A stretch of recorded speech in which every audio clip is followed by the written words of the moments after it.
I brought my beer on stage because I wasn't sure if there would be waters. I don't usually drink before being on stage because it kind of messes with my mojo, so we'll see how this goes. We're just chatting. Just chatting. It makes it a lot chat. easier.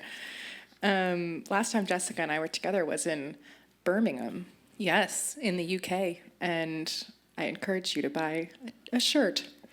Yeah, Elizabeth's an amazing thrifter, and so we went thrifting together, and she encouraged me to buy this cropped... Not this shirt, but Not a this shirt. one, a different shirt. But I bought this cropped Ralph Lauren shirt, and it inspired me so much that I went on like a crazy Etsy spree and bought like 30 men's polo shirts. Did you crop them yourself? And started cropping them, yeah. And so now I have like... upcycling queen. My entire closet is just cropped men's polo shirts now. I hope the weather doesn't change. Yeah. That's the perk of living in San Francisco. You can wear a cropped polo year-round. Weather's the same the whole year, basically. So yeah, I feel like we're sort of primed for this to be pretty friendly. You were going to ask you had an ask the audience question. Oh yeah, I was going to ask the audience because we have a few topics that we're talking about, and I feel like we're going to get carried away, and then we're going to end up not talking about one of them. And so, Very likely. I would like a show of hands of which we should prioritize as our first topic. So these are the topics, 2 topics to prioritize first. One is opening a brick and mortar store. Number 2 is publishing children's books. So raise your hands, brick and mortar store. Well, that's a lot of hands. And then raise your hands, children's books. That looks like the That's exact like even. same number of hands. Oh, This is not remotely helpful. I think some people raise their hands twice too because they were like, I don't care. You know? I think we should talk about your brick and mortar store because you were talking about thrifting, and it seems tangentially related. That's fair. Yeah. I'm also like, I basically open the store because I have a shopping addiction, and I've been now able... Why do you think I started archiving? Oh, it's beautiful because now, like, you know that thing where if you have access to something, it becomes less desirable because you're like, I could always have that thing. My stores are sort of that, so I buy things for the stores, and everyone's like, your house must be so full of all these amazing things. And I was like, no, because I can have them at any time. And I can buy them on behalf of other people, which is great. So for those who don't know, you own 2 stores I now. Can you tell us the 2 Sure. stores? So I'll give you the backstory of the stores. So I lived in New York for a while. I'm no longer here. I live in the Bay Area now. But when I was here, I had a studio at the Pencil Factory. Shout out, Pencil Factory. My old studio mates here. And there was a moment when I was in the Pencil Factory when I was like, hey guys, you know what we should do? We should all have one collective store together where we sell our prints and stuff, and then we just put an intern in there and it'll be so great, right? And everyone's like, sounds great. And then nothing ever came of that. And so I've just had this dream of owning a little boutique store because I think like a lot of people who work alone but are severely extroverted, I have this late in life plan of just being a barista so I can talk to people. And I am insufferable if you bring me into like a grocery store or whatever, because I literally am like an energy vampire, like talking to random strangers. Oh no, my boyfriend is like, you can't leave a store unless you find out one piece of personal information. So some kind of quest. No, it's why, and like my husband is super introverted, but he understands Classic that like pairing. people are my cocaine. And so when we come to New York, he's just like, go do cocaine without me. I will be at the apartment waiting for you to come home high out of your mind on all the people that you've met. And so I wanted a way to like talk to human beings again. And also too, I feel like the timing for the store is very much aligned with like my low-lying fears of artificial intelligence taking over our jobs. And so like kudos to everybody that's really into it. And my partner is literally a director of product at Meta on the Gen AI team, so we have lots of great conversations. But I felt like combination being a little like about AI, and then also watching how difficult it became to connect with people online and how divorced from a personal experience that like online shopping has become. Like I think when I first started selling products online, there just weren't that many small boutique stores doing it. And then everybody just started selling on Etsy and things like that. But if you think about the thing that you bought on Etsy, do you say, I bought it from X seller on Etsy? No, you just say, like, I got this on Etsy. And so I feel like all of these, like, aggregators have sort of erased the maker from what we make. And then also on a lot of those sites, it's people just, like, generating stuff, like, on demand, like, in a way that isn't really showing the process. And so I wanted people to understand and have a connection to my work and the things that I'm making and actually literally see it by being in the physical space. Because I think, like, what really connects us to other people's work is the story behind it and actually, like, having, like, a memory, like really visibly tied to it. I was going to say, I think there's this real, I think they call it the collapse of the middle, where basically what happens now is you either have, for example, boutique vinyl records or you go on Spotify. Yeah. And I think in a funny way, we've actually kind of shifted more towards, there's not a lot of borders anymore, but there's a lot of, you know, nice, lovely indie bookstores, or you go on Amazon. And I think there's sort of more desire for that far onto the spectrum kind of store that you're talking about. This is also, I'm already going to go on a mega tangent here, but I have this theory that all stores survive for 10 to 12 years and then that's it. And so, because it is... What year are you on? I'm on year 1. Okay. Got 11 good years Got left. 11 good years left in me. No, part of that is I have a really unique situation. So my studio is basically Barbie's creative dream house. And so I bought my studio because I did all the finances of just like, if I am not moving for 15 to 20 years because I have 3 small children, what does it mean to own the space that I'm working in versus rent the space that I'm working in? And when does the break even Jessica also has a very happen? beautiful house. This is something that That's is not on the agenda for tonight, but you should know. So my studio, like, we got these 2 little side-by-side units in downtown Oakland and busted through them, which was what the original owners intended to do. And the top floor is my office, and then the bottom floor is split where one side is my print workshop and one side is a retail space. You should tell them the name of your store. Well, that store is called JH&F, Jessica Hische and Friends. I call it JH&F because I don't like spelling my name to strangers on the street. So I had to rename my Google. I also had to rename my studio Google address to be like Jessica Hische Studio, not store, you know, because people will just look and see that the store is closed, but it's just my studio. But anyway, so I have a really unique situation with that, though, because I own it, that I can kind of keep it open forever because I have no overhead of having that space. Besides all your time and labor. Besides time and labor, and also the just buckets of money that I sunk into actually building the space out that I just la away in my mind.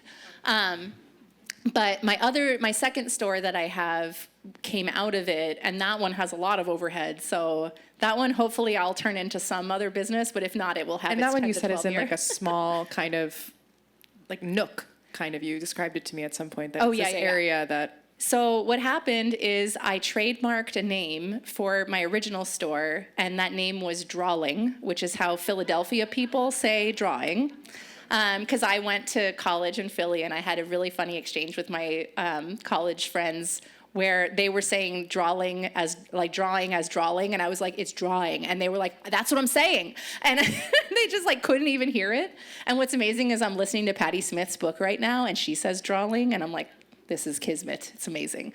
But then when I put all my work on the wall at the one below my studio, I said, this is weird. People are going to come here and be like, why is this thing named anything other than Jessica's name?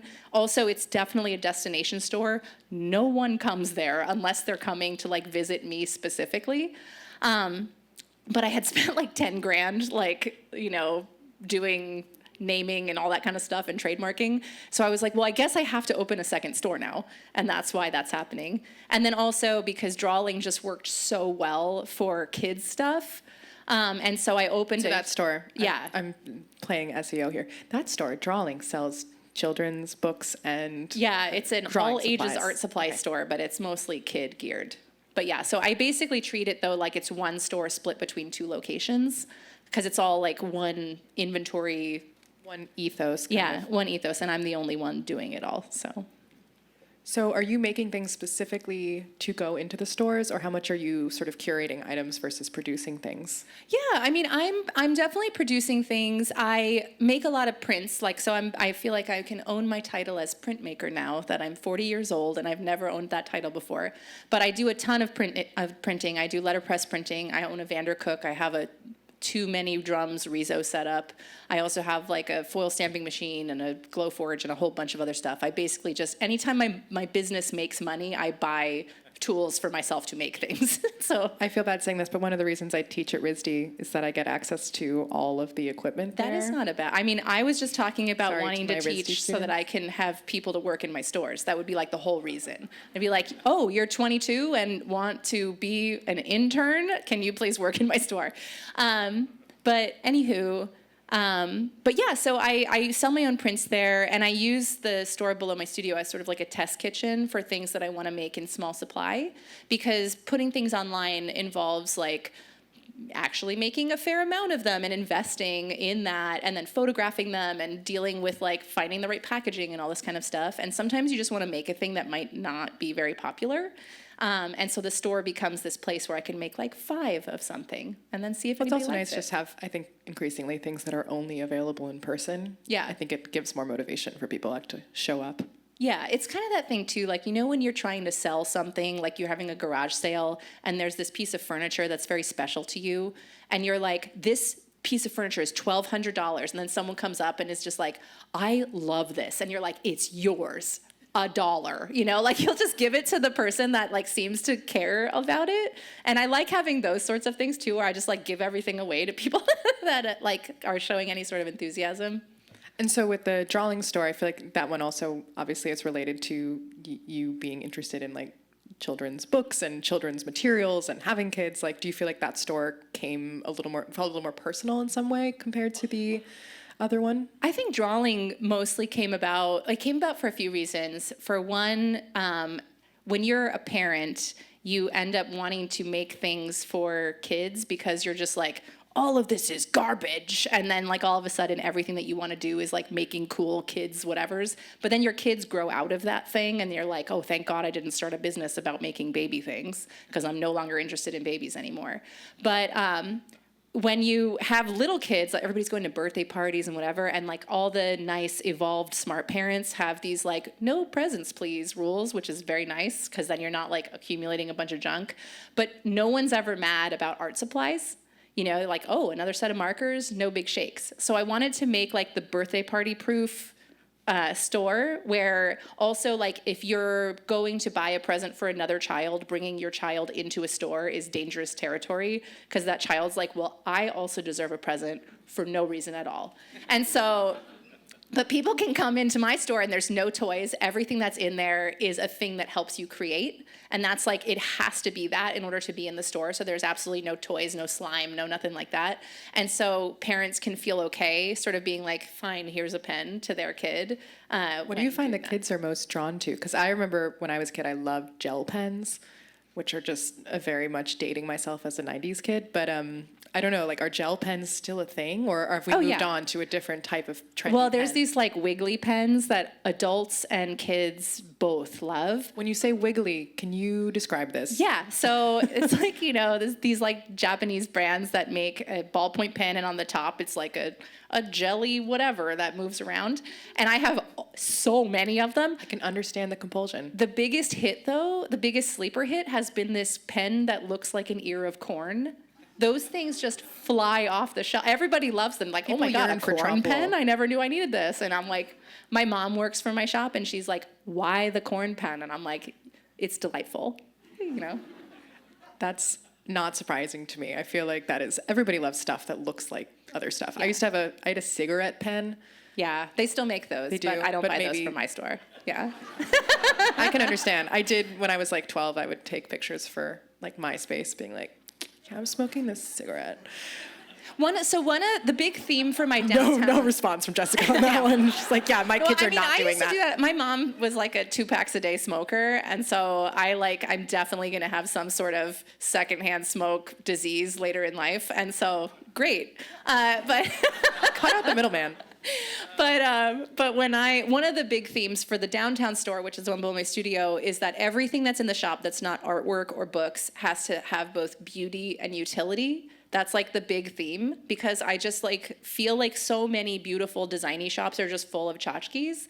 And this is not me hating on tchotchkes, because I love a tchotchke. But I also feel like tchotchke stores are places that you buy things specifically for yourself for the most part. And like when you're thinking about gifting things to other people, you want to gift something that's going to be a part of their life in a regular way and not just be a thing that gets ignored and collects dust. And so like all the things that I try to get are things that take a mundane activity and turn it into a joyful time. Give us an example. My biggest example is this was kind of like a inspo for the store moment. I was in the UK in Shoreditch before it turned into like an insane party town, because I went back recently thinking that I was like, oh, this was the cool neighborhood to be in. And I was like, no, I'm not going back there. But I bought this pencil sharpener from this German brand Dux, and they make pencil sharpeners. You can buy them all over the place. But this one was an aluminum pencil sharpener that was milled out of like a solid piece of aluminum, and it's faceted on the sides. And it's just like a beautiful object, and it works really well, because like people that are watercolor or like colored pencil artists will talk about how the shape of the pencil sharpener really matters, because you're constantly sharpening pencils, and cylindrical pencil sharpeners are like just more ergonomic. So it's like a very ergonomic pencil sharpener, but also if you put it on the table, it casts this like beautiful fractalized light onto the table. And at the time of buying this, was only doing analog sketches. Like now I sketch a lot on the iPad, but just the fact that like hundreds of times a day, I would just be twisting this nice to hold object, putting it down, looking at that little splay of light. It just turned a thing that was a nothing behavior into something that was like amazing. And so I like making those moments happen. I mean, I almost feel like that's kind of a nice analog for how I think about the best kind of graphic design. Yes, just something absolutely. that is kind of threading that needle of utility and beauty. Yeah, I think so. And I think that's also, it's very present in a lot of my work that I do too, and I make jokes all the time, because people are like, how come you didn't do a line of pillows or the whatever, like live, laugh, love, la, la, la. And I'm like, oh, that's so boring and stupid. But I'm just like, if like Crate and Barrel or whatever was like, Jessica, we've got this idea. Will you make a live, laugh, love pillow? I'm just like, I'm filling a need. I'm being asked to do a thing. This is now a utility. This is not What's like the Jessica Hische phrase what is your live, laugh, love? What's my live, laugh, love? Yeah. Oh, I don't have a live, laugh. I'm not like it's so funny. I'm like You're not an inspirational phrase person? Which I should be based on my medium. I feel like you could make a lot of money. I know, I could. that. I just can't. I can't. I think this is also though what makes me like a letterer of the people, where I appreciate it, but I'm like not for me, I think a lot of us like to make art that we wouldn't hang in our own homes. Like I feel that way about my art a lot of times. I feel a little judgy when I see people who have too much of their own art hanging in their home. People ask me if every piece in my studio is something that I made, and I was like, I have my shrine to myself, which is in the corner where all of my client projects go, and that's fine. But everything else is other people's stuff, because why do I want to look at my own stuff? That might be really why it's the feeling of like real artists probably hate 90% of what they did. So when I see someone who has too much of their own stuff, I'm like, what's going on? Yeah, this is also a top tip about tattoos. Never draw your own tattoos, because you'll draw a tattoo on your arm and then you'll be like, oh, wow, this tattoo that I drew, I would redraw that 1 year later and that would look very different than. But if your friend draws a tattoo or you get like art from someone else, you're like, aw, isn't this a great capture of that moment in time of my friend's work? They're so talented, So I'm using this as a segue to talk about your book, because your new book, my first book of fancy letters, I know it's all about sort of putting personalities onto letters. And I think that's, in a funny way, like kind of related to the inspirational phrase, but almost turning it on its head, rather than having the phrase be sort of just aesthetic, but the phrase itself holds the meaning. Here, the letter kind of holds the meaning. And this is your fourth book? It's my fourth kids book. Okay. And sixth book overall. Okay. Yeah. Can you tell us a little bit more about the book? Sure. So we made it to topic number 2. Topic number 2, we moved on. So my first book of fancy letters is sort of a twist on an alphabet book. And my publisher was very much like, who is this audience for? You know, like whatever, like who's gonna like this? Because they thought it was gonna be like a lettering book for older kids. But if you have kids, does anybody in the audience have kids? Yeah, we've got a small smattering of people. Very shy This hands is here. no, this is New York. It's fine. If you have a child below 40, you're basically a teen mom. So it's like, you guys have plenty of time. Freeze those eggs. It's great. You know, whatever. Don't worry about it. But kids that are like above, once they start reading, they drop picture books almost immediately. Then they're in like Dave Pilkey world, and all they want to do is read Dog Man. Is that Captain Underpants? No, well, the Captain Underpants is the, I forget, whatever. Captain Underpants, Dog Man, and Wimpy Kid, like, it's just, like, they literally are just printing money with those books. And my kids one of them will have it, and then they'll be like, but I must own my own copy of that. And I'm like, we can't have 2 copies of the same Captain Underpants book in this house. Like, independent publishers, maybe, not that one, you know, like, whatever. But, so anyway, my first book of fancy letters, the real audience for it is grown-ups that love letters, of course, so please buy it. But then in terms of children, it's really, really fun for kids that can recognize letters and understand letter sounds, but before they get into like reading and writing, so this sort of like preschool to TK kinder age, because the way that it works is it's like, it begins like, did you know letters come in all shapes and sizes? Some are athletic, some are bubbly, and some are creepy. And so it takes this very visual adjective or like, you know, whatever, and illustrates the letter in that style. And the light bulb that I see on little tiny kids' faces when they see this is unreal. For one thing, think about all of the like astrological sign, random, like, who's your Harry Potter character shit that you have done in your life.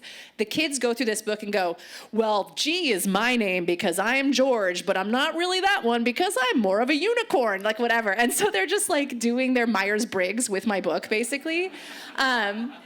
Which is very cute. And then they immediately become over-the-shoulder art directors, where they're like, well, Wiggly should be water, or it should be what? And they start listing out all the things that they want me then to draw, and I'm like, you know, like feverishly drawing it at the preschool. So it's really fun because I feel like it really gets their gears turning, and it's also just a medium they're not used to seeing because there's not a ton of lettering-focused kids' books because they can't be internationalized.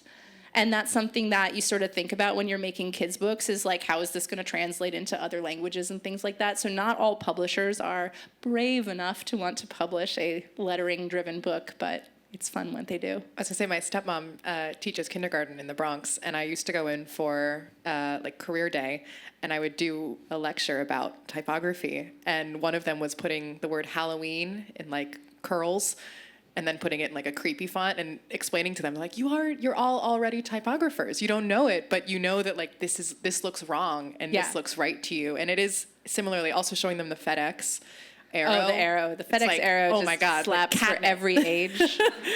But no, and I think it's really interesting I mean, what I love so much about the book is the way that it is taking topics that I think, to your point, seem more advanced to a lot of people, but I think to any graphic designer, those things are really fundamental. The idea that like, it's basically semiotics. It's like a very base level of form following meaning. I think one thing that I love about that book specifically is talking about a thing that people didn't know existed, you know, in terms of creativity and art, because people are like, oh, look, you can be a painter, you can be a this, but people don't understand that.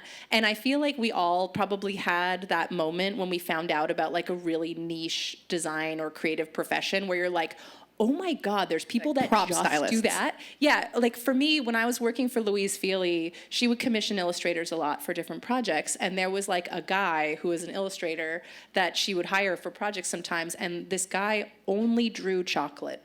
That was like the only thing he drew. And I was like, like, you know, that really blew my mind that you could be that specialized in a thing that is what you do. And I feel like I see this with adults. Like, you remember when like you explained for the first time that people make fonts and computers don't make fonts, and like, you know, 60-year-old people are like, wait, what are you talking about? Like, they don't understand it. And I feel like I have this conversation with little kids a bunch. So I was going on book tour, and this is one of the things that kicked off wanting to do that book. And when I talk to kids and show them about how letters can be different ways, and that I draw the alphabet all day for my job, which is like, I'm like, you could have my job tomorrow. And I thought that was great, you know?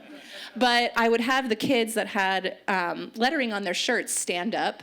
Anytime you can get audience participation with like second grade and Who has under. letters on their shirt? massive hit with little kids, of course. And like, then it's like Quiet Coyote for like a half hour.